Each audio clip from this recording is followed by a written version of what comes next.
Welcome back to the Desk Talk Podcast with your hosts, Trent Werner and Alex.SMagala, bringing you weekly episodes talking business, personal development, and all things real estate. Let's do it! All right, let's do it. Okay. We have, obviously, Alex and Trent are here today.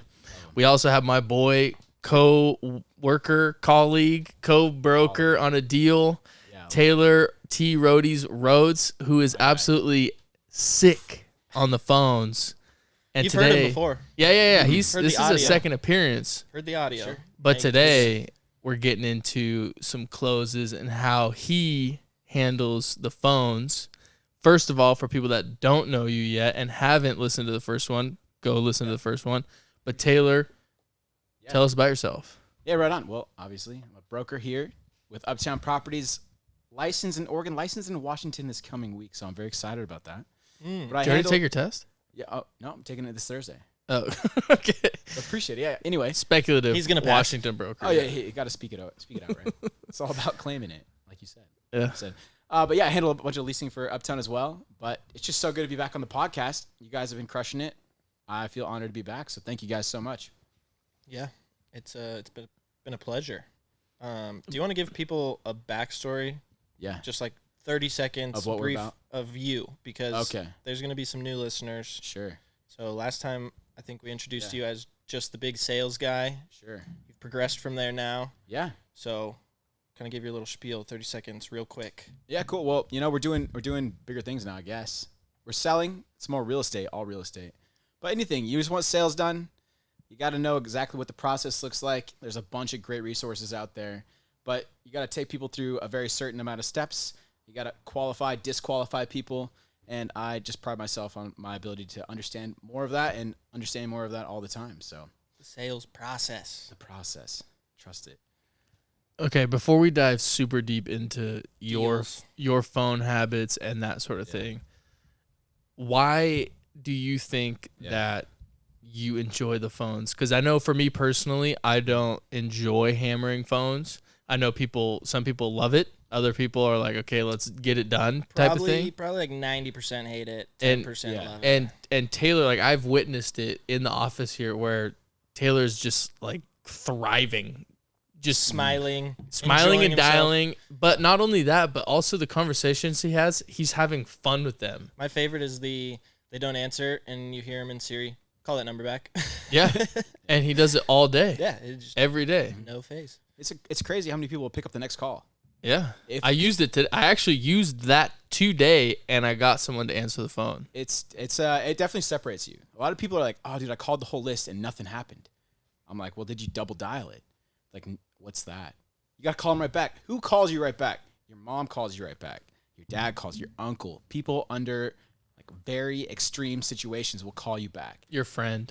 If my friend called me and I let it go and he called me right back, I'm going to take that call. Mm-hmm. Because why are they calling me? They're calling me because, dude, something's wrong. Like, I need to fix it. Yep. So if you call them right back, there's a higher chance they're going to call you right back. So Do you believe not leaving a voicemail on the first call and then calling right back is more powerful than, or I guess no voicemail, and then if they still don't answer second call, finally leave a voicemail? I never leave Because a lot of people, I've never heard him leave a voicemail. I don't leave voicemails. Because a voicemail gives them all the information they want. If you leave a voicemail, it's like a one-sided conversation. Yeah. Then they can choose to call you back or not. I don't want them to have that option, no offense. So if I leave them a voicemail, then they can be like, it's just another leasing guy. It's just another realtor. Like, just another person trying to sell me something. They're not going to call you back. So I call them back. I call them right back. If they don't pick up then I shoot them a text. Then I wait a day. Then I send them an email, a text. Then I'll double dial them again. If they zero response after 6 attempts like that, like very conscious, I'm just moving on. you've planned it. Yeah. You know how many touches, and then you're done. Yes. You got to learn at that point because you can't waste your time. So many people dial phones and waste their time, like absolutely waste their time. Like you say, they don't double dial. They don't do they don't have a plan going into it. They're just like, okay, I got 100 calls to make and I make 100 calls. I'm done. It's like, did you review those calls? Did you sit down, think about what happened in those calls, evaluate them? It's just, there's so much that goes into being successful on the phones. And if you're just going to call people, it's probably not going to work. Well, no, it has to be intentional without question. So disqualifying people is arguably more important than qualifying people, in my opinion. You need to know when to end the conversation more so than when to keep it going, because that will save you so much time. If you're spending, how many times have you been on a call or seen people on a call where you're like, you should have hung up 12 minutes ago? Either talking about like their vacation over here, and you're just like, how'd you even get to that tangent with them? Yeah. But you're not selling right now. You're wasting your time. Absolutely. Time is money. Why you have to remind yourself all the time, I'm calling this person to accomplish something. And if you ever get away from that, you need to go stare in the mirror for a couple minutes and get refocused. Okay, but all that happens when you get them on the phone. I'm talking about preparing, for phone calls. Yeah. In my mind, I'm happy to call a prospective tenant or a prospective client of mine if they've shown interest. Okay. What's different from someone that has shown interest, like a tenant lead that we get their information and we have to reach out to, versus someone that has already either said, no, I don't want, I have no interest, or someone that doesn't know that you're going to be calling for a potential as a real estate client. Like, you want to get them a client, but you don't know that they don't know that you're going to be calling for that reason. Like, totally, they're naked. Cold. It's a cold call. Yeah. Super cold. But I feel like both of them. Warm calls is when you know someone. A cold call is like they don't know you and you're just calling them. But they're both cold calls. Even though someone submitted their information, they are not expecting a call from the It's property still management considered company. a warm call. I think so. Because if you I give understand your what you're saying. information out, I get it. I totally get it. It's a warm call because you're providing your information. When you go out and buy someone's information or someone's information is provided to you and you're unsolicited calling them, giving your information away tells a solicitor they're allowed to call you. When you get someone's number and you solicit them, like without them knowing, that's when you can only call them so many times before you get into the Telephone Consumer Act and like there's all like the regulations around that. So it's considered warm if they give you their information. If they're filling out their information online and it's being sold out, I don't even classify that as warm, but it's still technically a warm call because they're giving their information. Absolutely. I mean, you can only call someone three times in a 24-hour period. Yeah. 8 to 8. If you call before 8, illegal. Yeah. After 8, illegal. And it's like big fines. Like, people should know this stuff on both sides. I'm pretty sure it's a $40,000 fine or something like that. It's crazy. And there's also, you can get jailed for it. I'm pretty sure It's if a dangerous if you break activity. it. It's how all like the scam calls are. They've buttoned out because that act was passed due to like all the scam calls, and they've found a way around it still to the point where it's just they're calling less than 3 times in a day. Well, they spoof numbers now. It's not the same number. Yeah. You used to be able to take numbers back to those people and like. I mean, get 'em, these folks have made it hard to gain credibility and rapport with people right away. That's what I'm saying. Yeah. Those people kill cold calling on the phones because you have so many people like, oh, it's a random number. I'm not answering. It's going to be my car auto loan is up and whatever Your car warranty. insurance warranty. Yeah. Yeah. It's just like, oh my God. But Okay, but going back to it, since we've decided that these are warm calls. Yeah. Sure. But what? So whatever. So you get a. There's a tenant lead for Tilly number 5, right? Yeah, sure. Tilly 5. Yeah. Yeah, it comes in, and you're gonna call them. What you said you're trying to accomplish something. Obviously, I know what you're trying to accomplish with that phone call. But what are you trying to accomplish going into it? Well, you gotta gauge your interest first of all. So with something like that, you automatically start qualifying. So, but you do it with rapport. So you're hey, how you doing? You get into it. So Tilly 5, for anybody listening, it's actually just an apartment that I'm currently trying to lease right now. It's been a tricky one. The biggest problem with this place is it is small. People want a little more space, especially after COVID. Especially with COVID. Yeah, That's no like way. the number one. With what? Big C. Yeah, beep. Beep. Yeah, especially with the big C, Yeah. It's people are realizing they want more space. So the first thing I'm gonna do with this type of lead is, hey. So I always just for anybody, I don't know, people, whoever's listening to it, my favorite thing to do is to say their first name with a slight inflection. Every time. I do Trent knows. Easy. I'm like, Trent? Yeah. Hey, how's it? Hey, Trent, it's Taylor with Uptown Properties. How you doing? I think that's rule number 1, though. First of all, just What's that? That's important. So many people have already pointed out you only have such a small amount of time to show people you're a competent person. You got But 5 explain that. seconds to catch their attention. Explain or else why they're you gonna do be that out. real quick. Because Why? for people that are new on the phones or something, that's one thing that I learned right off the bat to do. Yep. But explain why you do that. Sure. Well, first of all, And what's hey, my name's Ted. You're Ted? calling me, yeah. Hey, Ted? There you go. Yeah, Ted? Because I'm trying to elicit a response right away. Like first, you have to. Have you ever tried to have a conversation with somebody who's not going to talk back? It's impossible. Very hard. You need engagement right away. So, hey, Ted? Hey, Ted? Hey. And so they responded, and then I was like, oh. They go, yeah. Like, what? Who is this guy? Who's saying my name? Mm-hmm. You don't trust people who know your name. Happens to you all the time. Have you ever been walking down the street and someone's like, hey, Alex. First thing in my mind, weird. I'm like, who is this guy? How does he know me? And so I'm right away. Ted, he responds, yeah? Or, yeah, okay, it's Ted. Then you have a very small amount of time to go, hey, Ted, hey, Taylor here with Uptown Properties. If they're like, Uptown, wait, who are you? I'll be like, yeah, Uptown Properties? I'll do it again right away. I'm like, you remember? Like, you heard about this. So you got right back into that. And then you get straight into it because this is a warm. They've already shown me interest at one point. I'm like, hey, and then I start qualifying. And my favorite next question is like, are you still looking for a place to live? Because that is, in my opinion, the most important. If they're not, they're not. Yeah, you can get off the phone right away. And here's a beautiful thing. If they say no, and I feel like, and this is something I have in my gut, if I feel like there's someone qualified that could become someone who's leasing now, but purchasing next cycle. Because people go through cycles until they buy. That's kind of how I think about it. You're leasing here, you're leasing there, you're leasing there. Your friend loans you like their basement for a couple months because you're trying to save up. It's like, okay, cool. The next cycle's they're trying to buy. I think everybody does want the dream of home ownership. So I always keep that in the back of my mind as well. So they're like, hey, yep, boom, boom. No, you're not looking for a place anymore? Okay, cool. Hey, just out of curiosity, that's one of my other favorite, like just out of curiosity, have you ever thought about home ownership? Like, and then I won't let them talk. I'll be like, okay, and I know you just signed a lease somewhere, probably 12 months, something like that. So, but after that, have you thought about, do you think about home ownership? Mm-hmm. Then they're going to tell you, so cool. I either know they're not, so it's the tree I introduce, I find out, I get engagement, I qualify. They're looking for a place to rent. No, they already signed a lease. Cool. The only other option for me before I hang up on them is, are you someone that's thinking about home ownership in the next 12 plus-ish, 12 to 24 months, maybe less? I have no idea. If they are, I'm like, oh, hey, I'm a broker, blah, blah, blah. Get into it. Try to put them on like a nurture list. Try to get a search going. Just say, I like to get people acquainted with the market. I'm just going to send you some stuff, blah, blah, blah. Get their email, all that. Put them into CRM. Don't touch it. Set a reminder, set it and forget it. So that's kind of the first qualification. The next would be, so you're still looking for a place to live.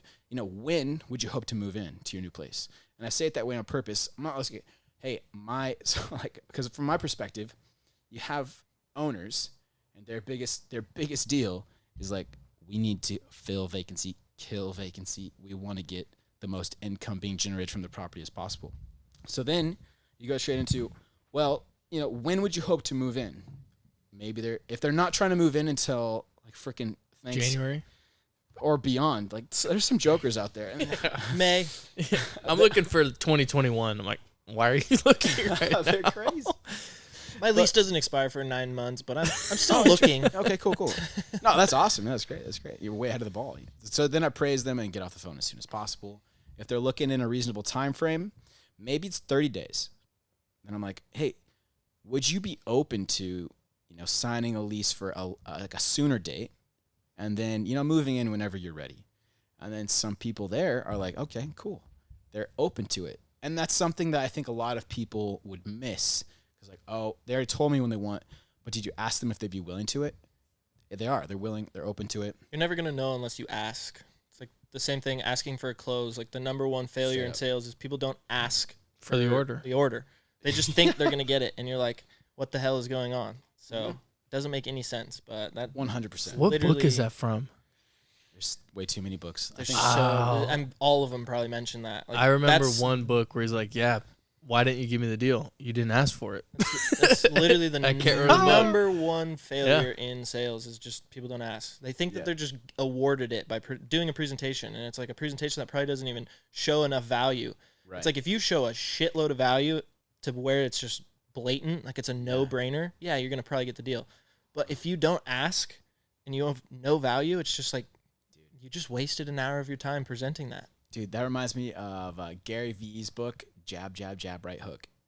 He's like, you got to continue to give value so many times and before you can ask. I kind of think about it like an account. Like, how many times can I give credit to somebody before I try to debit their account? Yeah, no. You can't just go for the debit right away. No. What? You're going to give him a negative balance? And right who's going to No. say yes to that? Someone that's probably a little desperate, probably someone you don't really want to work with. So, yeah. Yeah, Mark Cuban said it he spends like 4 hours a day responding to emails, and you could like cold email him, and if it catches his attention, he'll respond to it. But he's like, it takes a second for me to go delete, block. Because he's like, if you're going to try and give me a 10-year backstory on this company as an investment, he's just like, blah, blah, blah, like fall asleep. He's just like, if you catch my attention like right away, it's like a thing I do with emails sometimes. I don't even send it in the body. I just send a subject, just a question in the subject line. Or I send something and it's just like, get a response. Because most people don't even go past that subject line. I think I was talking to that Bill guy, and he goes, I don't look at anything past the subject line. Boom. Catch my attention in the subject line and I'll read more. If not, it's not worth my time. It's like when you get to people who have high net worths and are, up there, they don't have the time for a 10-hour backstory. Just like cut to the chase. What do you want? I'm not like the highest net worth individual, but if I see an email that's longer than maybe 200 words, I'm calling. I don't even want to read it. Try to read it. Yeah, no. It's just time. Like you start to value your time so much that you realize like, it's not worth my brain capacity to try and type an essay back to you. Like, let me just call. Here are your three main points, and what do you want to talk about? Okay, that's actually a really good point. I want to hear your, insight on this. Yeah. If someone, obviously calling is going to be the best way because you have a conversation with them, and emails can get construed and all that stuff.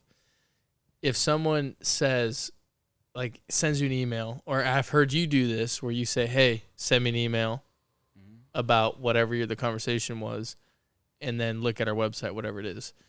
Are you using your emails as kind of like a dumpster? Sometimes. But I also want to collect another piece of information. Okay. Like you collect their email address. Everyone has 5 emails, but they only check 1. Yeah. Who doesn't? Oh, yeah. So then I want that one. The one they use. Because when you inquire for something and you don't really give a shit about it, you're going to give a fake email. Mm-hmm. And then I'm going to come back and be like, hey, is that the best email for you? That was my problem. I gave Uptown my real email. Are you still getting emails? Yeah, the unsubscribe doesn't work on there. So, but it's fine. Dialed. There's some nice properties out there. That's good. A lot of them came available, and it's just like, great. The time I wasn't looking to rent, so it's all right. If you know anyone, though, I'm sure we'll give you a cool gift or something. Yeah, do you happen to know anybody thinking about, I know a lot of buyers. That's great. But you only have a finite amount of time, and people value their time, especially people. I'd say, and this is, I guess I just kind of, I don't know if I fully believe this, but the people who value their time the most are pretty much a direct correlation with the people that you'd like to do business with the most. Mm-hmm. I agree with that. They can afford it. They're qualified. So it's better to learn how they communicate and then try to fit those needs. There's a ton of people out there, though, that literally love to waste your time, but they're still a solid person to have in your database as a client. I mean, I'm dealing with one right now. It's like every day is a 20-minute phone call with this gentleman, and it's just to randomly chat. How's your day going? Oh, this is what I'm doing. I'm driving from California to Nevada, and it's just like put it on speaker, and I try and do work while he talks to me, but it's a solid client, and it could be something that refers me more because I'm just sitting there and answering a phone and talking to him. So there's certain times, and that's being super fluid and being liquid in this industry and kind of being able to adopt whatever style, whoever you're talking to. If there's someone that likes to be over communicated to versus under communicated, it's just being able to adapt to whoever you're talking to and what they want is so powerful. So powerful. And you can match that energy it's the same thing we talked about in one of the matching the energy on the phone. Yep. If you answer that phone and it's, hey, what's up? Match it. Go down to that level. And if they're super high pitched and just happy, then match it. Go to that level, and you'll see such crazy success with that because people value same energy. Oh, 100%. It's a vibration game, kind of. Everyone vibrates at a certain frequency. You ever just walk in somewhere, you're like, I think I like that guy. Oh, yeah, absolutely. You can just tell. Okay, Alex, I want to ask you something because Chris Shepard, who has been on before and is the owner of Uptown, one of the owners of Uptown, was telling us about The One Thing. It's a book. Taylor's read it. I haven't read it yet. And he was talking about how he did a seminar and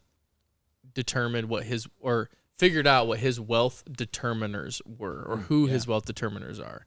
And a wealth determiner from again, I haven't read the book, his definition, correct me if I'm wrong, is someone or something that increases your wealth, whether it's a business, a person, whatever it may be.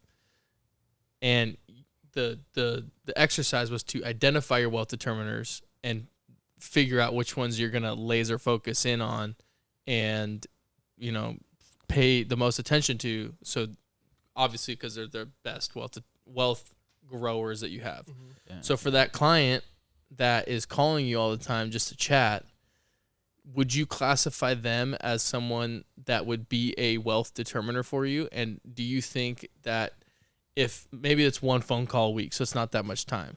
It's every day. Okay, so I was going to say, if it's every day, do you still think it's worth the time?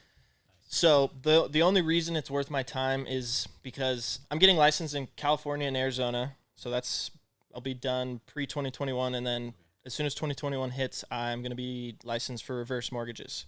And so this is a very, very solid client for reverse mortgages, and on top of it, his database. Where he's moving to is where all his friends grew up and they're moved to, and so it's just strategically long-term vision where, like, I think best is I'm going to be there, and so I'm going to answer his phone calls because I know it's going to produce 1, 2, 3. I mean, so many times he's told me, like, you're the best, like, you're so nice to talk to, and so it's just like, okay, I'll keep answering the phone. Like, if this is going to help him help me, then I'll do it. So that's... So you've identified him as a wealth determiner. Yeah. That's a gut feeling too. It is. And it's just because I made the decision, hey, I'm going to go into this completely opposite side of the business and be able to have a whole nother arsenal to offer to people. Because when I'm sitting there and a client comes to refinance or comes to purchase and they're like, yo, I'm about to drop $350,000 as my down payment, it's like, red flag, red flag, red flag. Like, why? Talk about that. Why would you put so much? So it's like when you're at that age and you've got $350,000 in your bank account and you're going to go put it all in a house and then leave yourself with, like maybe the $5,000 and then your fixed retirement income. Sure. It's just like, you're kind of stretching it thin. Sure. So if you take the reverse side of things, you could do a reverse mortgage, put that same $350 down, but have no payment. So now you're fixed income, and then you've got a reverse mortgage, which you can tap into, which is like a whole nother episode that we talked about that you could tune into, but it's super powerful. And so when someone comes to me and they're like, I'm putting $350,000 down and I want a payment on the house and I'm 62 years older, it's like, why? Like, hey, what about not having a payment? What about having this other option? And so many times people are like, I never even thought about that. And so being licensed and being able to educate people on that, that's where I found a lot of value. And so I made the decision. It was literally over this weekend. I texted my mom. I was like, I'm doing it. I'm getting licensed reverse in Arizona and California, and let's go. Not looking back. And so that's what made my decision where it's like, okay, these guys' phone calls are worth it. Oh, yeah. Absolutely. Well, it's also you've thought a lot about it. You are a person who values your time, and you know where to allocate it. This is someone that it's worth it to spend time on the phone with. And that's because you have built out criteria. I mean, if you're calling folks in mass, you have to have some type of criteria. Otherwise, you're just going to waste your time. And this person fits the criteria, so they're worth the time. Yep. It's kind of like the time value of a call. Talk about the time value of money, time value of a call. Because if you treat the phone properly, it can be like a printing press if you treat it properly. Oh, yeah. So the Heidelberg. Let's go. Prints money. Come on. It's literally your phone. And it's so powerful these days. Yeah. It's the thing that we're talking about now. You don't even need it just calling people. I mean, your social media, everything is on that piece of device or hardware that you have with you 24/7. Right. So use it. If you're not, you're missing out. Like, you're just missing out. If you're not using social media to create leads for you, if you're in that type of business, then you're missing out. If you're not, using some type of SEO click, you're missing out. You're missing chances to build social proof because people are going to be looking for you. If you hear about someone you like, what's the first thing you do? You find their Instagram, you get some visual confirmation. Facebook, find their website. Yeah. Google. I could not tell you how many times, because most people in our industry will have it set up analytics-wise. So you can see who views your Instagram, who views your Facebook page, who views your website. And it's a positive correlation of people who find my name through Google, click on my website, immediately go to like Instagram or Facebook. And it's like they're verifying. They're literally triple checking me 3 times. And people don't understand, but from Google, from your website, if your Instagram and your Facebook all don't have the same message, they're going to get lost in translation. But if it's the same message and they keep seeing it and it's like, oh, I like that. Oh, I like that. By the time they hit your Instagram and Facebook, they're now ready to reach out to you. Just now like a warm lead. And all you did was have stuff set up that's automating that process. Yeah. And a phone call can be a great way to initiate that and or follow through with it, because it's like following up, following through, following back. And you have to set your media up in a way that you can allow yourself to do that. Yeah. Moving people from buckets. That first phone call. Hey, it's Alex.smagala. Google. But okay. Instagram. So if you don't leave a voicemail, how are you gonna initiate that? That's that 6-touch process he was saying. He's like, for that, yeah. If I'm touching him 6 times, I'm gonna either get him on the phone or not. And at that point, next. Well, I mean, if somebody voicemails to me are once again time, and I want to be crisp and short on a voicemail. I reach out to my sphere. I try to call like a couple folks a day, just touch base with them. I'll leave them a voicemail. But if I don't know you, I'm probably not going to leave you a voicemail, because who knows how you're going to judge me over the voicemail. Mm-hmm. I'd rather have someone with a fair amount of rapport. I think that's powerful that we just said, judge me over a voicemail, because so many people will jump to conclusions so fast over a voicemail. Right. And it's like, you didn't even give yourself an opportunity because you left a voicemail now. Right. And realistically, how many times is someone how many times would you return a voicemail for someone that you didn't know? I don't know. It's not many, unless it's like hey, I'm calling and it's like a random number and this is what I'm calling for. And like they give specifics like that. It's like, okay, I'll call you back. But if it's like a random phone number and it's just a random message and I click on it, and the best part is your phone transcribes it now. You don't have to listen to that person. Yeah. You get to read it. So I can judge you through their voice, reading. Yeah, and their voice is gone, so they have no tone. You have no idea what they're trying to convey in that message, and you could just immediately be like, delete. I'm not going to respond to that. That's actually big facts. Apple kind of screwed any phone person, because now they can transcribe voicemails. Yeah. Thanks a lot, Apple. Like, yeah, it's not spot on. No, but seriously, I read a lot of voicemails. I read it. Yeah. I don't even listen to it. It's a pain to listen to it and click speaker, because I'm not going to put it up to my ear and listen to a voicemail. I mean, that doesn't work. Sometimes okay, I had a question for you. Go for it. Let's say you're going to hammer out 200 calls in a day. Okay. You're using our great system that we have. Yeah. And you can record a voicemail that auto drops after they don't pick up. Would you record a voicemail and do it or no? Not all the time. So here's where I have done that. When we have an event, like a party, Halloween party, Christmas party. Win event. Something like that. Okay. I'm going to drop a voicemail. Okay, that makes sense. That's more time sensitive. I just want them to hear the message. Because some people don't get back to you until a couple days. Some people are busy and they just need to hear a message. They just or read it. But if it's something where I have more control of the timeline, then I'm definitely not going to leave a voicemail.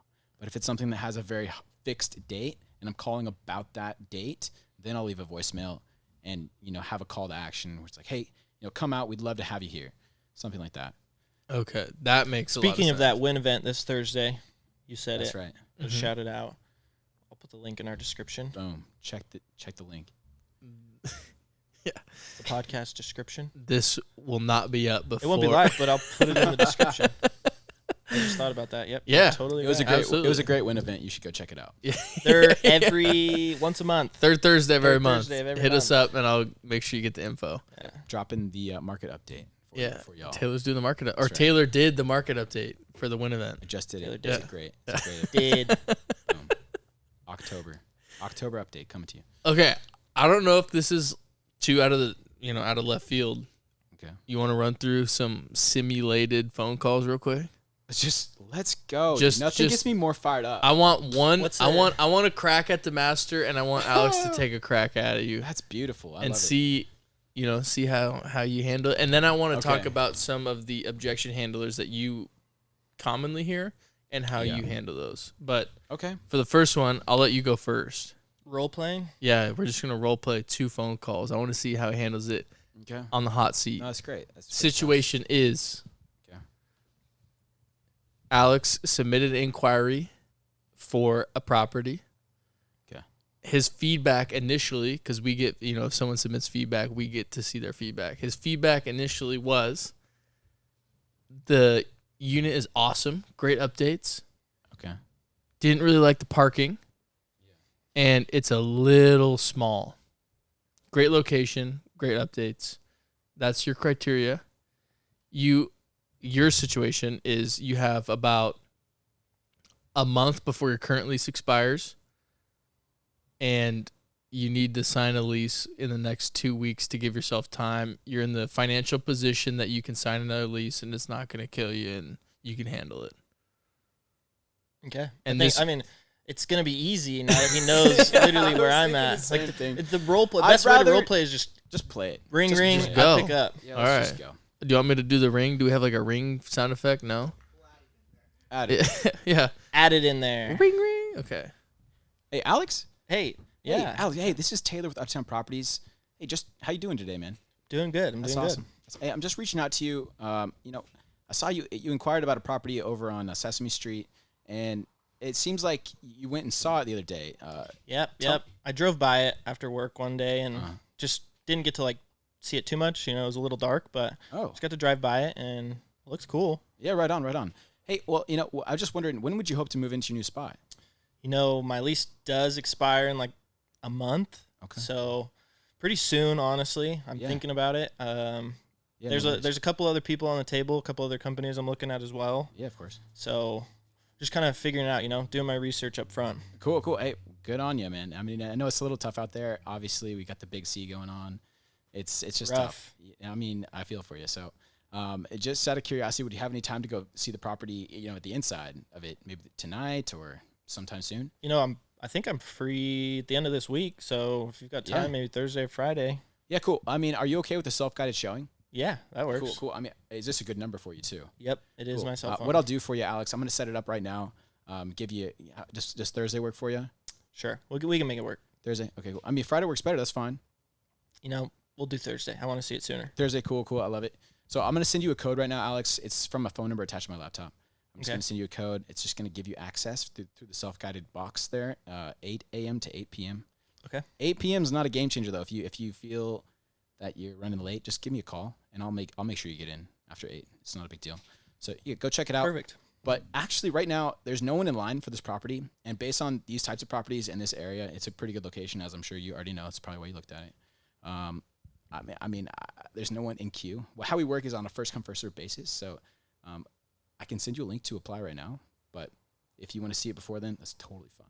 Totally fine. Okay. So what you're saying is I need to have like an application, and if I want this, if someone gets it in before me, they might get it? They have the option. So here's another benefit. If you are then second in line, we don't screen your application until you're up in the queue, so to speak. Okay. Which gives us the ability to refund your application. But if we screen your application for any reason, then we can't really refund it. Okay. So it's up to you. And we do screen right away, so you would know right away if you qualified or not. And if you're close, we're going to be a little forgiving with you. Of course, we obviously want to get the property filled. You want to find a place to live. It's a tough time. So I can send you a link just so you have it. I got your email address right here. It's like alex.smagala, gmail.com. Yep. I'll send you a link right now. You can fill it out. I'm just saying there's no one in line right now. You could be first. It's a priority position. But either way, I'll send you a text so you can go see it Thursday. Okay. Between 8 a.m. 8 p.m. Do you have an idea of when you might be able to make it out? Probably after work, so 5 to 8, somewhere around there. Yeah, no worries. Just shoot me a text when you get there. Perfect. Give me a call when you show up, and I'm sure you'll have more questions then. Yeah, awesome. I might get that application in before I get out there. We'll see. No worries, man. No worries. If you have any other questions, just give me a call. You got my number, so. Perfect. Yeah. See, that was awesome. I thought you, as the prospective tenant, didn't just fold into what he was saying, which allowed Taylor to really kind of show how I gave some objections, little working with other companies. Yep. That's like the number one thing people want to throw out there. And it's to give you the idea like, oh, I'm shopping you. Mm-hmm. So he responded so many there. Cool. That's great. Like, awesome. Good for you. So how many times have people said, yeah, I haven't, I need to go see it, or I haven't gone and seen it yet, and you have thrown out the priority, because we do operate on a first come, first serve basis. How many times do people submit an application before physically going and looking at it? I'd say between 1 and 3 and 1 and 2. See, that's incredible to me. Yeah. If you ask for it, like, had he just ended there, okay, cool, great, give me a call after you see it, it's like, Well, now he's delaying the process of trying to get that lease signed. If he asks for it up front and sets the expectation like, hey, priority, if you don't get it, you might not get this property, then it stems in the back of my head like, oh, shit, like I need to get my application in or else I might lose this property. It is in a good location. Sure. You throw out little bells and whistles like you did, good location. I'm sure you already know you've been there. Little things like that are what helps my emotion be like, oh, God, okay, I need to act faster. I need to do this. I need to get on it. And that's where it's like, gave the comment, like, I'll get it in maybe before I go see it. Yeah. It's just like, you never know. And the other thing that Taylor, I think, did there was he built rapport and he acknowledged the unprecedented times that everyone is going through right now. And he said, yeah, it's a weird time, or you said it's crazy times. It's just tough, it's a crazy time right there, yeah. And I don't know. I don't even know if we need to. You can just see how the process flows, though. Yeah. Like, if you break down how it worked, it's like he's asking a question, and he knows based off of my response where he's going down next. It's that tree. Start at the top. Ask a question. It's yes or no. It's going to funnel you down, and you're going to get to the bottom, and you're going to have a result. And you're either going to have a lease signed, or you're going to have someone going to view a property with the potential to get a lease signed. Not the option or they're not interested in the or they're not interested. But that's like, you figure that out quick. Yeah, there's no questions left in the air of what this person wants to do. Maybe I'll go look at it. Right. Maybe not. I mean, send me more properties. It's just like, right off the bat. So I feel that since we have the information that we do about these, prospective tenants, sure, maybe it's a lot, maybe it's a little, we still don't know what their goals are. Right. Whether, they might make 10 times the monthly rent, and they might have an 800 credit score and be willing to sign a lease tomorrow. But until you actually call them and you know what their goals are, you can't just assume that this person, they're going to sign a lease, or, they're going to, as soon as I talk to them, they'll just sign a lease and submit an application. It's whatever. Yeah. I mean, the average Joe is going to literally take that phone call and be like, hey, Alex, I see you inquired about a property. Like, do you want to get a lease signed? You want to come view it? Like, just so cutthroat. But he's like, hey, you inquired about a property on Sesame Street. Like, how is it? Like, how'd it work for you? Did you get to see it? He's not just going straight for the throat. He's building that rapport. So it's like, okay, we're friends. We're talking. We're having a conversation. And then at the very end, he slips in the ask. Well, do you want to get that lease signed? And because you have that initial info, you kind of know how it's going to go on the phone, right? Yeah, sometimes. I mean, people can lie. People overthink the phones too much, too, when you have a lot of information. That was, like, the number one thing when I was first getting into my, like, sales phone calls. They were like, do a ton of research on the company, like, figure this out, blah, blah, have your facts straight. And it was just like, when I did a ton of research, I overthought it in my head. Like, okay, what if they say this? What if they go here? And it's just like, don't think like, if they say yes, I'm going to go here. Just get on the phone and naturally let it happen. Like, if it's, you can tell if someone's like a staged phone call and they're like beginner working through it, because they're literally looking at like a script. Mm-hmm. If he says yes, go here. Yes, no. And it's just like, it's brutal. And that was like the number one thing I learned was I can't do a ton of research. I just need to pick up the phone, call them, and have a conversation. Right. I mean, and no matter what, if you are following a script, which I obviously firmly believe in. He's a big script guy. Oh, don't get me wrong. I'm a big script guy too. 100%. But you get that script and then you do it once. Yep. And now it's like ingrained, and you start to do it again and again. And it's just like it becomes something that isn't script-like. Exactly. You start with the script, and you get away from a script, and it sounds natural. It's going to be brutal at first, but you got to get through it. And that's where it goes into videotaping yourself, audioing it, just hearing what you're saying. And I said it on the last time we had our podcast, like 90% of people don't realize that as soon as you pick up the phone, your voice goes like 4 octanes up, and you sound like a little girl talking on the octaves. Octane. I like it. And you sound like a little girl, and it's just like, whoa, like, where'd your voice go? Like, all of a sudden, you're up here, like, oh, and it's just like, people don't like that. That's the T voice. Yeah. Hey! No, but that, like, that's fine. It's when you do it, the whole conversation, like, my voice here, and then all of a sudden you're like, oh my God, hey, how, and it's just like, whoa, like, they just picked up the phone, like, chill out, relax. How you doing? How you doing? That's like, he asks that all the time. He's, how's it doing? How you doing? How's it doing? There's actually, if the whole "how you doing, how are you" line is actually rather contentious. I've met a lot of people who are like, don't even ask them how they're doing. You don't want to waste any time. Now I understand what they're saying, and I play it right off the ear. It's not even something I could so much talk about as I just know when to say it and when not to. But that just comes from like so many phone calls. But most people, if you ask them how they're doing, they're gonna say, good, Mm-hmm. and then just skirt past it. You don't need to go past that. Hey, how you doing? I'm already lining up. Good. Great. Glad to hear it. Yeah. I mean, you can even be like, hey, the reason for the call today is, and then get whatever you're talking about. Because why? They already know. Like, It's like the same thing when I was doing it. People were trying to teach me, when you get someone on the phone, you answer it and you're like, hey, Taylor, how's it going? Is now a bad time? And it's just like that question people really like because, you'll catch them. And most of the time when you ask that, they're going to say, no. It's a good time. And you're forcing the no out of them. They know it's a good time, but when you ask that, but if you don't ask that, like most of the time people are like, now's not a good time. Like my kids, they can force hang up on you. And so like that was another little bit where I disagreed sometimes because you'd get that person that was just like, yeah, it's a bad time. Like I'm hanging up. And you're like, well, I shouldn't have asked that. Like I had them on the phone. God damn it. Versus you ask that and they're like, no, it is a good time. Like I thank you for asking me that. And it's just like some people respect when you now, when I find myself in that position, because I have asked that question and I've gotten it's a bad time. I'm always going to say, well, I'll either take it two ways. I'll be like, hey, I know, I'll just take a minute. I'm just trying to figure out some things. If they've inquired, if it's cold, good luck. Like, I mean, you just came over. At that point, you ask them, okay, when can I call you back? When is a good time? And you force it out of them because they're going to tell you on the phone. And at that point, you're like, all right, I'll call you tomorrow at 2 p.m. Sure. And then you call them again.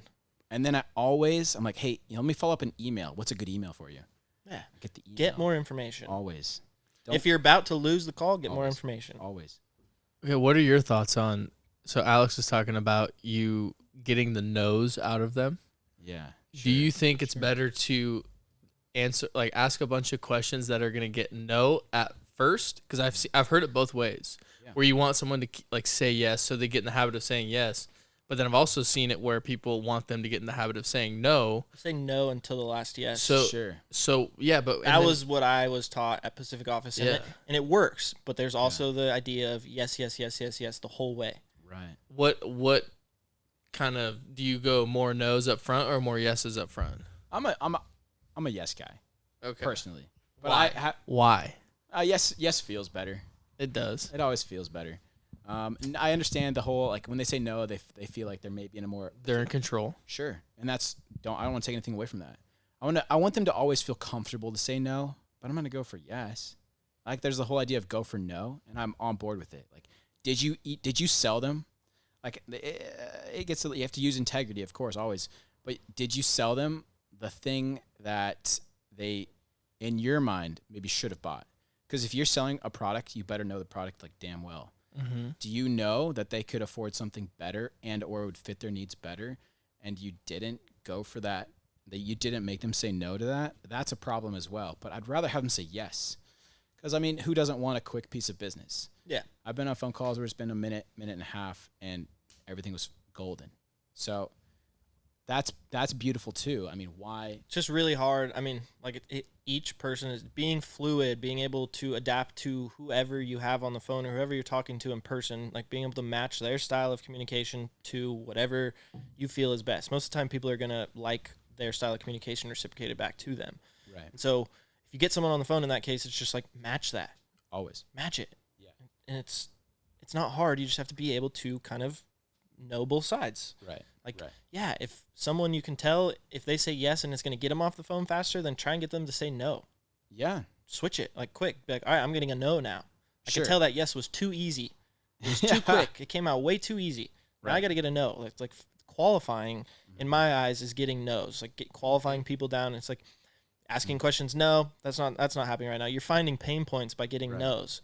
And then that one yes, you're like, okay, that's a super pain point. And now you pull that down, and now you're like, okay, let's dive into this pain point more. So you told me your copying speeds were only 55 pages a minute, and your secretary needs 85. Tell me, what's the implications? How much time does that affect her by? You start to dive really into their problems, and they're like, oh man, this is a big issue.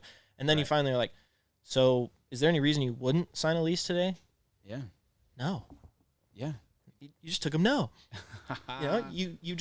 You turn the question to where if you've got their brain on no, then you hit is there any reason you wouldn't?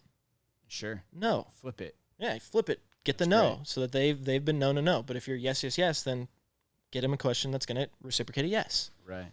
So it's that's just good. That's super good. You can kind of train people's minds down the process by either taking them no or yes. And some people really like to say yes, and some people love to say no. So get them to say no. It takes all types. That was like the prime talking to like CEOs when I worked at POA. It was like they loved to say no. It was just like no. Or CFOs, no. We don't have financial problems, no. And you're just like, geez. And then you get down to it and you're like, is there any reason you wouldn't sign this? And they're like, no. Like, wow, that was super easy. Like, sign on the dotted line.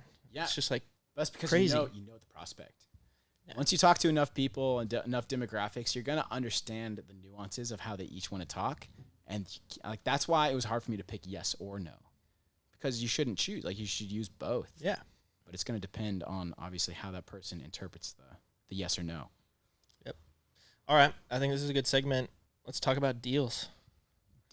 Deals. What about deals? Closing deals. Oh, the closes. Oh. T. Rody's got some deals. The patented closes that we talk about all the time in the all office. The closes. Yeah, you got to make them up, too. Taylor's got closes for... He's got, like, the rainy day close and it's a 8-mile-an-hour wind out of the northeast close. And... Yeah, sure. The lights we got a burnt special out going on close. The October close. Yeah. Well, sure. I mean, what are your favorite closes? Oh, well, there's a couple that get overused by most salespeople, like the "if I could, would you close?" You know, if I could add another window over here, would you buy today? Yeah.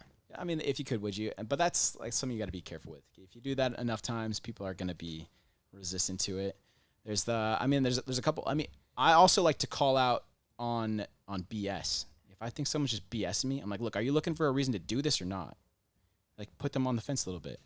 Because then I think it's in a time bit. You need to get back to what you're trying to do here. Like, you have a certain amount of time allotted. You're trying to call. You're trying to get something done. Yeah, everyone has the same amount of time in a day. Oh. If you're wasting it on the phone, trash. Come on, don't waste your time. There's a check close. I mean, would there be any changes or additions I can make to your house, your lease, before we come to an agreement on the figures? Because you want to call out things that they're hesitant about. Problems, issues. 100%. I mean, on a scale of 1 to 10, how would you rate your new house, your new property that you're going to be living in? Then you also have to watch out for, people trying to blow your deals up. So a lot of times people come into a property, they're going to be living with like a spouse, a significant other, and they give you my wife's got to check this out before we can move forward. I mean, what would they say no to? I mean, and then they say something. Well, they're gonna say no because it's just too much money. Whose is that? That's theirs, not their spouse's. Their spouse isn't there. I'm like, okay, so what is it? Is it you can't afford it? You get them to keep talking. That's also what you need to do with closes. You need to close to more conversation. So and then there's like don't fill the silence with your conversation. Yeah. Get them to fill the silence with their conversation. That's good. It's a big, powerful thing I learned was if you're just sitting there silent on the phone and you're like, this is awkward, I need to say something, and you're just creating random conversation to create random conversation, you're doing it wrong. Word vomit. Yeah, you're just puking on them. It's like, whoa. Let them puke on you. They're just giving information. Information. Let them Ralph all over you. Ooh, that needs to be on a T-shirt. That's a bar. Puke on me. Let them barf on you. Jeez. Throwing up the knowledge. It didn't word out too well, but I'm about it. You get the idea of where I was going with that. I'm following. I mean, okay. Won't be the last time close. This is when they're complaining about price. Like, it's too expensive. Hey, this won't be the last time you spend more money than you thought you were going to spend. All right, let's just do it. So, and then it goes into like, well, okay, you can't do it for yourself. You can't do it for your wife. You can't do it for your dog Fido. Do it for me. This would be a personal favor to me. Like, involve yourself. If you've built enough rapport, you can say things like that. Yeah, I was just about to say that. Like, don't do that unless you have solid rapport because you're going to look like you're begging for deals. Oh, I'm not above begging for a deal. I'll beg for a deal. I'm desperation. You can tell when someone's desperate. Yeah. Okay, so those are a couple fire closes. I do want to get back into the closes, but you had a good presentation at our meeting today. What are some of the openings?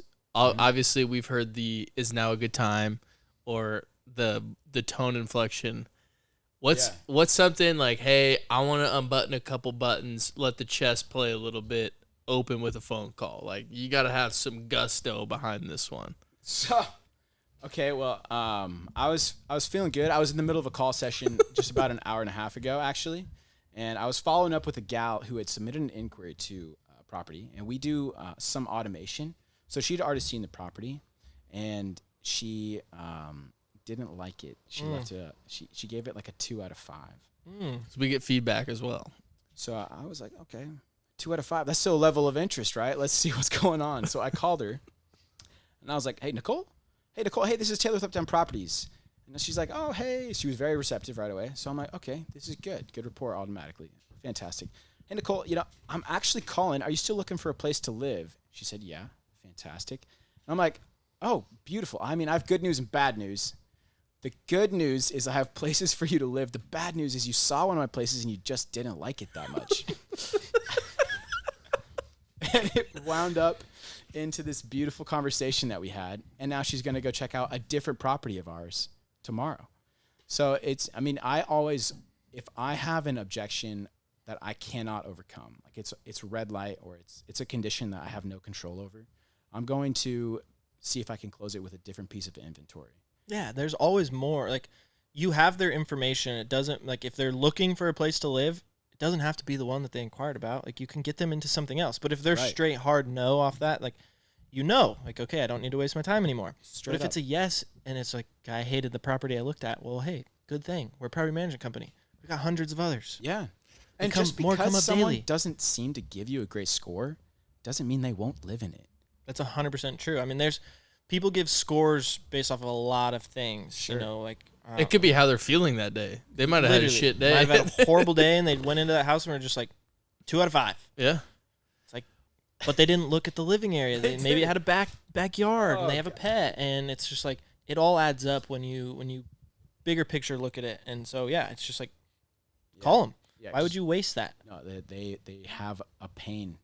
You need to feel the pain. So now I need you to go with the vote of confidence one, and that's a good one, and the impress in 30 seconds one. Okay, cool. These are 2 other openings that I really like that he talked about earlier today. So you get somebody on the phone, and this is pertaining more towards a buyer type of situation, and there's somebody that doesn't have a lot of pain. There's different types of buyers. There's buyers with a lot of pain, and then there's buyers who have the ability to make decisions and they're qualified, but there's not really a pain. They're very comfortable where they're at, and they've already let you know somehow that they might want that or some result that you're trying to present them with right away, but for some reason they're comfortable, whatever that looks like. So the vote of confidence one, it's very quick actually, and it just goes with, hey, I'm only asking for 1% vote of confidence, and I'll earn the other 99%. And then you get into whatever you want to talk about. People are receptive to that. People want to have you earn their trust. They want to have you earn, their confidence in you. And when you come at it from more of a, let me just show you, like, my arms are down, you can hit me, whatever, just empowering them once again, then they're going to come at you much more with a open mind. Yeah, and more of they control the situation. Sure. When they feel like they're in cooperation with you. Yeah. Because if you phrase yourself like an expert, they're going to want some knowledge from you, some type of help from you. And you never want to steal the show. Like, you should be more of a guide, a Yoda type figure to them. So if you come at them with like, hey, let me earn that other 99%, their guard's down a little bit. The other one, what was the other one? The impress in 30 seconds. Okay, so this is more like for somebody that is very resistant for whatever reason. Maybe they're short with you on the phone if you have them on the phone, or they send you an email back, and they're just throwing up all types of objections, maybe complaints. Like, I'm not looking right now, or I'm waiting for the market to cool down, whatever they have. You can just be like, hey, John, oh, shoot, I forgot. What was the close I was just going to give? No, the 30 seconds. The 30-second impress. To impress. Cool. John, I wasn't expecting to, spark your interest in 30 seconds. I'm just asking, I have the ability to have a major impact on your net wealth, right? Your net worth. And, we have opportunities and tools at our advantage that other folks just don't have, the ability to give you. Things like a lease break, kind of coupon and other financing, things like that, And then you can take that into, let me send you some information. If you're not impressed, then we can just part as friends. And, does that sound fair enough? They're going to be open to that. They at least want some more information. And if you go through all these and someone's just super resistant all the way through, that's totally fine. Hey, just keep fishing. We're fishermen, You don't want to work with them anyway. Yeah. Yeah. Yep. Okay, There's now a lot of problems with those types of people. Closed-minded people are Exactly. not the ones that you want to talk to. Right. And like we're talking about with phone calls, those are just people that you don't want to waste your time with. They're not going to value you, and why spend this entire cycle trying to earn their valuation when it's just never going to happen? Yep, I agree. Boom. What are your 3 favorite closes? I gotta go with there's some basics like the 1 to 10. It's gotta be one of my favorites. If someone's shopping on you, and I'm like, hey, if everything was equal, who would you rather do business with? And then they're gonna tell you, and then you're gonna get more information about. So, if everything was equal, close a 1 to 10 close, and then there's so many, but I also like the apology close, because like, hey, Marissa, I gotta apologize to you because you came here with a wish, want, need, or desire, and I was unable to fill it. Like, am I doing something wrong? Like, is there a reason that we're not doing business today? And then they'll tell you a real. So I'm just trying to get more information. But those are 3 that I use pretty often. You have to get all of the objections out of someone before you try and go for a close. That's like something I learned so big is if you get one objection out and then you try and go for a close and you ask for that business, it's like you didn't figure out that, they didn't just not like the house. They didn't like the area, the parking. There's so many things that can go into someone's problems. And if you just get one and skip it, you're missing the picture. You got to get everything and then ask for the close. Because once you get everything out of the way, what can they say no to? Or what can they say? There's nothing that they can be like, I don't have anymore. You said at one time, you gave every single objection to a salesman that you could on the phone, and he handled them all, and you're like, all right, you got my business. Yeah. And it's just like when you throw out everything at these people, and they're still handling it. Okay, well, I get that problem. Let's put that to the side. Is there anything else? Oh, well, yeah, there is. Okay, I got that one. Is there anything else? And now you got 8 things. Now you tackle each one. Okay, we did this. Good. Now we go here. We did this. Now we go here. And then you go, now is there any reason you wouldn't want to do business with me? It's just like there's no way they can skip over you. You have to. You earn that business. You did. You earned it because now they trust you. Mm-hmm.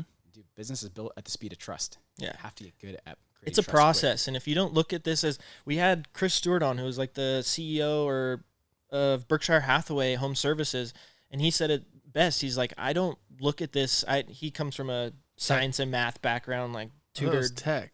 No, yeah, that was his first job, but he majored in like...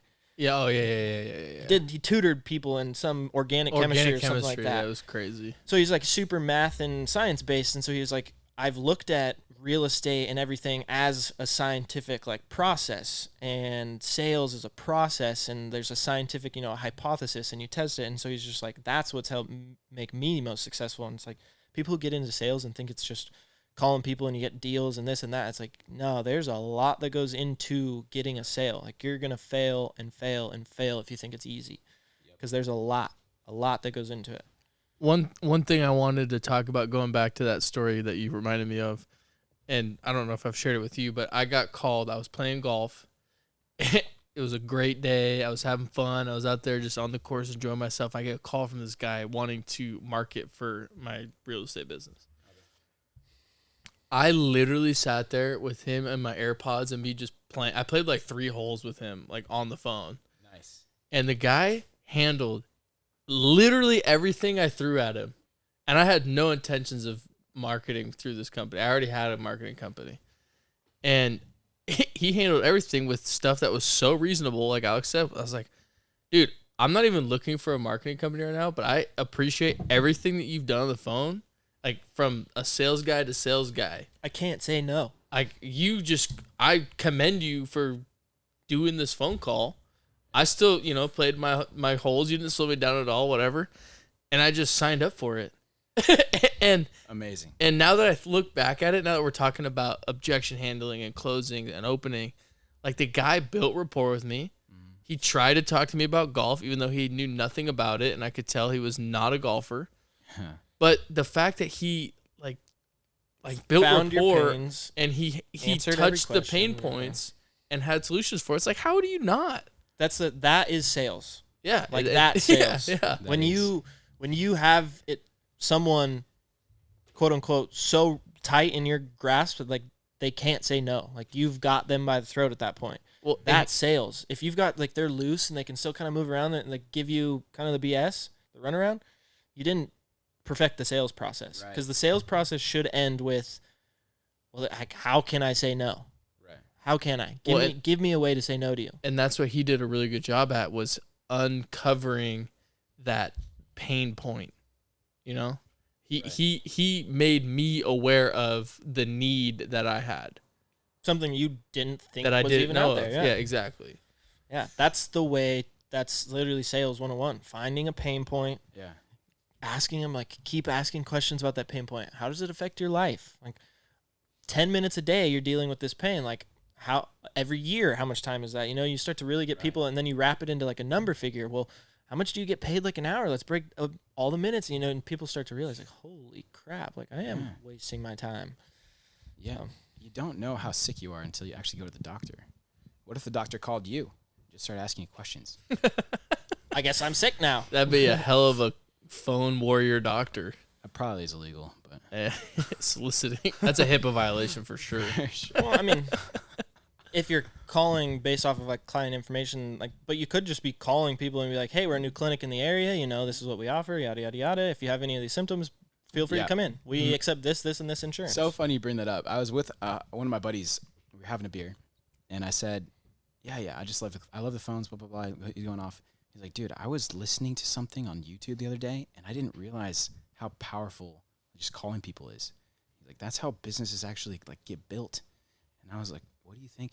What do you think people text and email? Like, no, they don't. No, they need a voice. That and video communication. Video. That's like how powerful Skype and Ring Central and everything, or not Skype. Skype is gone now. It's Zoom. Skype is done December 2020. If you didn't know that. What? Yeah. I did not know that. Skype be gone. All of my messages with my assistant are in Skype. Microsoft Teams. You should get it. It's badass. That's what we're using at Fairway. Literally, like, we use Skype. Like, we have so much Skype stuff. Yeah, we use Skype super hard, and they were like, hey, it's gone. Same with Flash. Flash is gone December 2020 as well. Yeah, I saw that, but I didn't know if that was just a Mac thing or not. No, that's like it's a forever thing. They built an integration for it in everything. Oh, that's pretty it's already cool. there. Interesting. Yeah. Apple just killing the game. Microsoft killing the game. Come on, Taylor, you got any other fire sales strategies, techniques? Well, I'll drop a couple more, just, you know, for people's reference books and whatnot. Yeah. Everyone should add one more close, you know. The referral close, you know, before we get involved, do you know anybody thinking about doing something like this? You know, smart like yourself, sharp like yourself, blah, blah, blah. Because when they give you somebody, they're going to feel more inclined that you're going to give them a deal. Maybe you will, maybe you won't. That's fine. But now you're also adding to your pipeline, so that's a nice one. If someone's really, if I could, would you close? If I could do this, you know, would you do that? What else? What are the top 3 sales books for someone who's just starting out and wants to kind of get into the sales world? Someone in college who's thinking sales is going to be for them. What are the 3 books that you would have them read in college to kind of figure out if this is a avenue for them? Oh, if it's going to be everyone should just read How to Win Friends and Influence People. I second that. It's a stupid book. I really agree. Like, it's kind of hard to read. I'm not going to lie. But it was just dry when I was reading it. Like, I could fall asleep trying to read it. And Did I lend that to you? Yeah, I still have it. Okay, We've talked about this many times. But it's a great book. Yeah, it's just a little dry when, like, you can't read it at night, like right before you're trying to go to sleep. Like, you will fall asleep fast. Like, it's a type of book where walking on a treadmill, you could read the whole book in, you know, probably 5 miles on a treadmill. Like, you can get into it if you're up and focused on it, but if you're kind of like trying to unwind, it'll put you to sleep pretty fast. It's an audiobook one for sure. Yeah, it's an audiobook. That's like Atomic Habits for me, dude. I listen to that like once a week now on Audible. For real? Yeah. What a pattern. I love it. You're gonna be so better for it. I love it. I'm so big on habits now. What are the other 2? Big. Sell to Survive. Super good. A little basic, but super good. I mean, everyone's a salesman at the end of the day, so you're gonna have to sell to survive a little bit. And a last one. I'd read Jordan Belfort's biography that he wrote. Super good. He also has some good meat in there for sales stuff. Is that called The Wolf of Wall Street? I think it is, yeah. Yeah, I've read it. It's fantastic. It's a great book. Have you read Selling 101, Zig Have Ziglar? not. No. It's Zig is a It's preacher. maybe 100 pages, and it's like this wide. You can read it in 30 minutes. Highly recommend it. That's Quick a great read. book. There's a ton. Yeah. Millionaire Mindset is one that I just picked up, and I'm gonna start to. I've read. heard good things about that. I have too. Yeah. My next one is The One Thing after. I took a that. screenshot of these 6 books that I want to read in the next 3 months. It's Awesome. like 2 books a month. That's beautiful. Oh, awesome. You got anything else? Hey, where can people connect with you? Find you on? People are gonna verify you anyway. Where are they gonna do it at? So true. Instagram T-Roadies. You can Snapchat me T-Roadies1. Yeah, I've been on Snapchat. I've been Snapchatting the weather, giving you weather updates. You know, it's kind of like that. As if there's not an app for that. There's not. But they're trash. They are. So like he's the real weather. No, dude. Dark He's Sky. out. No He's free out ads. in there. No free ads, but Dark Sky app. Dark Sky app. Oh. It's worth the $2.99 that I don't know spent how on it. many times I've been like, it's raining, and you're like, it's not. And it's like, the weather says it's raining. Yeah. See, Dark Sky. You don't want these false. So T Roadies 1 on prophets. Snapchat. T Roads. Find me on Facebook, Taylor Rhodes, and my website, taylorrhodes.com. But Is that up and running? All this is going to Up and be running, in baby. the description as well. Yeah, we'll throw it So down there. You can find all of his information there. That's right. That's all we got. Taylor. And go ahead and text me, call me at 971-998-9185. Ooh, that was aggressive. Blow his phone up. Try to Yeah, blow his phone up and try to get him. Can you personal line, handle too. That's the his? personal line. He's the phone warrior, baby. I want you to call me and salesman. try to sell me. Salesman, yes. Try and sell the salesman. All right. Well, that's it. Thanks for joining, buddy. Hey, Yeah, that was fun. good to be here. Y'all are awesome. Adios. Peace. That's the end of today's episode. Thank you for tuning in. It truly means a lot to us. If you haven't already, please subscribe and share this with friends. This helps fuel the podcast and gets more and more guests on our show. Hey, go follow us on Instagram as well. Desk Talk Podcast. Go connect with Trent and I as well. We're on Instagram too, LinkedIn, you name it. Stay tuned for more episodes. Peace.